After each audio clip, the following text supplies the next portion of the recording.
Tim Teeman, Harry Potter is on Broadway. As a Potter newbie, I was wondering how much I would get, and how much I wouldn't. But you can really go to this as not a fan and still have a very enjoyable time at the theater. Of course, being a fan means you get all the greatest hits of returning characters and plot points and references only a fan would know. Well, whoever you are, you get around 5 hours of really astonishing on-stage magic, overseen by Jamie Harrison, alongside some well-drawn paternally-themed and past tragedy drama. The Cursed Child is split into 2 parts. You can watch both on one day, as we did, or break the 2 parts up however you choose. The visual effects are fabulous too, particularly when it comes to the Dementors, and a standout visual piece of genius, Neil Austin, and video designers Finn Russ and Ash Woodward are responsible for these thrills, which engulfs the whole theater. Even before you see the stage, you see the special carpeting and dragon sconces, what Michael Paulson captured in his New York Times report of the $68 million refit the theater has had to Potterize itself. One of the most touching parts of the show was watching the intense reaction of the audience to their favorite characters. Our fellow theater-goers burst into rapturous applause at the appearance of Harry, and Hagrid, and Hermione, and a few others I won't reveal. Katie Baker. One of the most touching parts of the show was watching the intense reaction of the audience to their favorite characters. Our fellow theater-goers burst into rapturous applause at the appearance of Harry, and Hagrid, and Hermione, and a few others I won't reveal. The first few times it happened, I found it to be a little silly, even as a Harry Potter superfan myself, but as the show went on, it moved me. We've missed these characters so much, you see. And getting a chance to spend time with them again, even if only for a few hours, it was a special thing. Tim, the wording is very particular in the program about how all this came to be, based on an original news story by J.K. Rowling, Jack Thorne, and John Tiffany, a new play by Jack Thorne. For non-fans, the program also contains a handy guide to Potter World. We don't want to ruin anything for people, but we can say that time has moved on, and on stage we have Harry, now a dad himself played by Jamie Parker, with a son called Albus, Sam Clement. Draco Malfoy, Alex Price, is here, as is his son, Scorpius, Anthony Boyle. Hogwarts is present and correct. And what takes shape is a time-traveling story, which sees all the characters caught up in it, its roots the roots of Harry's story itself.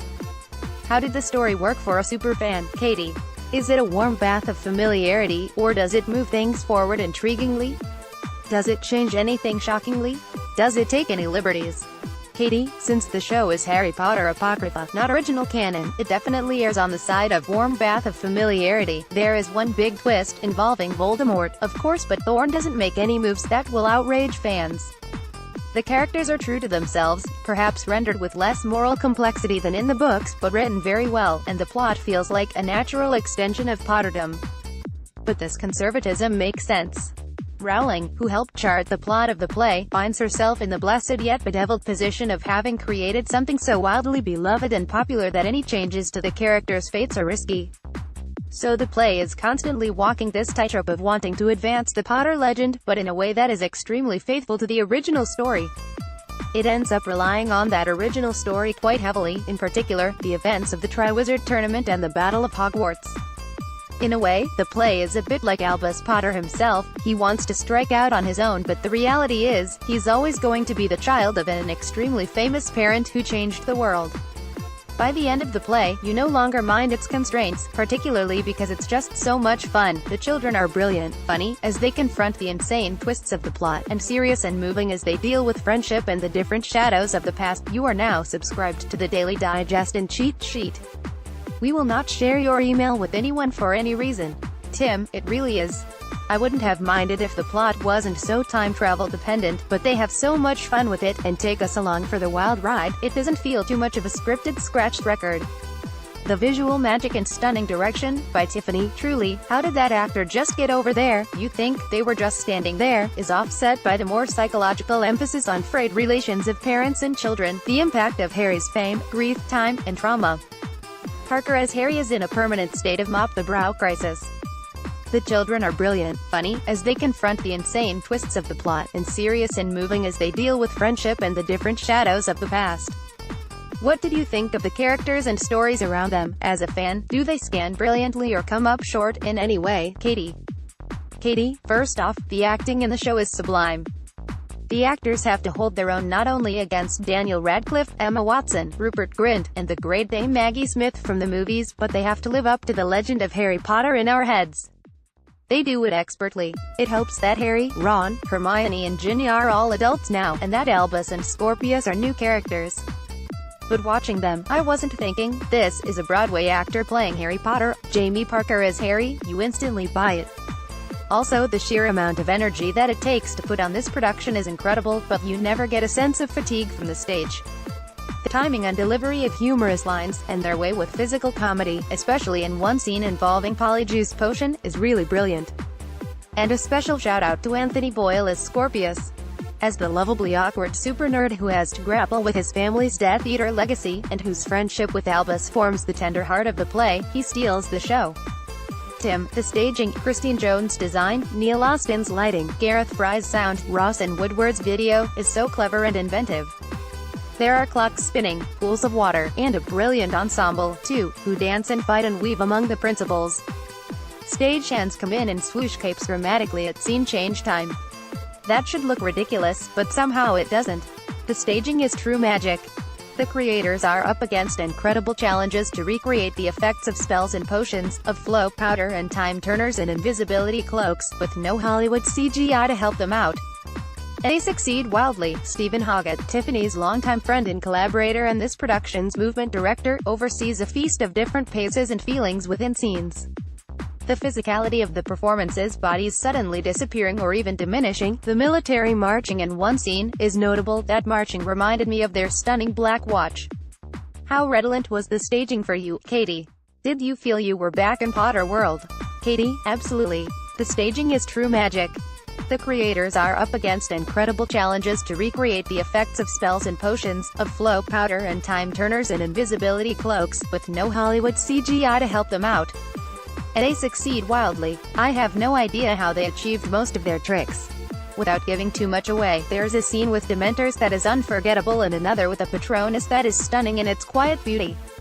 Actors get hit with spells and go flying across the room. They dial the Ministry of Magic's phone booth and get whisked away with impossible speed. They are chewed up and spit out by a cursed bookcase.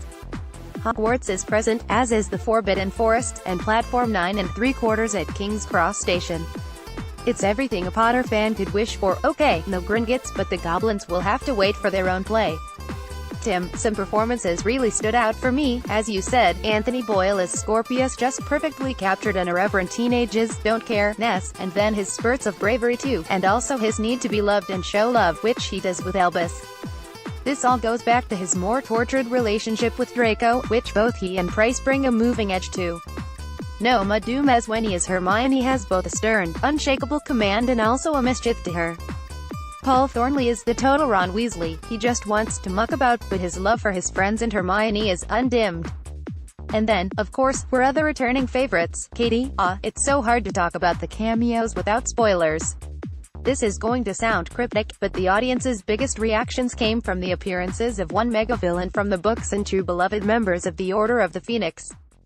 There's also a particular ghost who pops up for a scene in one of the show's most memorable performances. Draco Malfoy is a softer, more conciliatory character here than at the end of Book 7, much to Ron's suspicion. Tim, I was also struck by some of the wider themes in the play. Again, no spoilers, but Voldemort and his followers are very much imagined as fascists, in dress, symbol, and in terms of the kind of ethnic cleansing they want to oversee. Rowling herself has spoken about these themes in the books before. Towards the end of the play, the characters must confront the root of this evil in the play's moment of supreme trauma. The play suggests we need to stare authoritarianism and fascism in its face, stare it down. Only by confronting can we begin to comprehend and combat it, and survive, and heal, and make some kind of better world. It seems the message here, and what is vital to Rowling, Thorne and Tiffany, is that we must confront, very literally, these cultural and political demons. That we cannot turn away. That we must never forget what the Nazis did and set out to do in World War II, or what the aims of authoritarianism remain now, today, especially now. However traumatizing it is, the play suggests we need to stare authoritarianism and fascism in its face, stare it down. Only by confronting can we begin to comprehend and combat it, and survive, and heal, and make some kind of better world. Katie, what has always struck me about the books is the very humble, untrue and pure decency of her heroic characters. They stand up to evil not because they want glory and valor, but because someone has to do it. They take a stand at great cost to themselves and their loved ones. And that ethos is intact here in the play, too. It's a balm, however bittersweet, to spend 5 hours in Rowling's world, where she gently reminds us of the better angels of our natures. Obviously, we are living in a moment where the Death Eater's desire to oppress and eradicate Muggles and Mudbloods takes on disturbing parallels with current neo-fascist stirrings. We are also living in a moment of bitter partisanship and Twitter sniping, of political, celebrity, and tech cultures that pander to, cultivate, and inflame everyone's baser, more hateful instincts. It's a balm, however bittersweet, to get to spend 5 hours away from all of that, in Rowling's world, where she gently reminds us of the better angels of our natures. At one pivotal point in the play, Ron notes, "We have to be better than them." It's annoying, but that's what we were taught. The audience laughs knowingly, and maybe a little grimly. And we don't want the play to end. At least on the outside. We may not have time-turners, but we'll still have J.K. Rowling's tweet storms, and maybe Hermione 2020, Harry Potter and the Cursed Child, Parts 1 and 2 is at the Lyric Theatre, 214 West 43rd Street, NYC. Booking through March 10, 2019.